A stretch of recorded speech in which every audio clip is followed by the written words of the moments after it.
Arestado sa Quezon City ang babaeng kilabot umanong tulak ng droga. Ang ibinebenta niyang shabu galing daw sa mga tinaguriang ninja cops na nagre-recycle ng mga nasasabat nilang droga. Yan ang tinutukan ni Ivan Mayrina. Kung may natitira pang pulis na nagre-recycle pa, itigil yun na po. Kasi nakukumbinsin niyo po kami na gawin yung mali eh. Naiyak sa sama ng loob si Hapida Di Tanongon alias Madam na isa umano sa mga taga-benta ng mga tinaguriang Ninja Cops ng Quezon City Police District.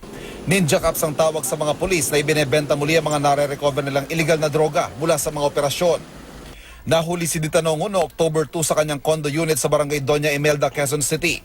Nakuha mula sa kanya at kasamang lalaki ay ilang sachet ng hinihinalang shabu at drug paraphernalia.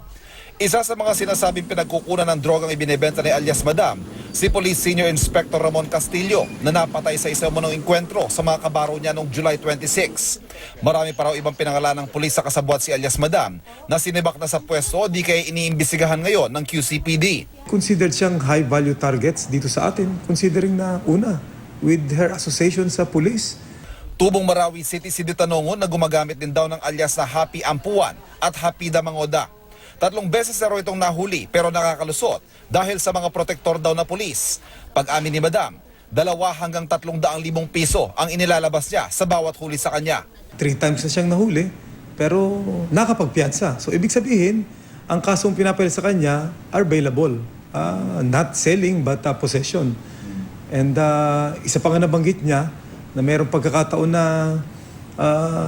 yung kanyang isang employee, katulong, yun mismo ang nagpapanggap na siya para yun ang nakukulong. Gusto po nila ako mahuli para perahan, tapos gawing basurahan. Basurahan po ibig sabihin nun pagbintahin.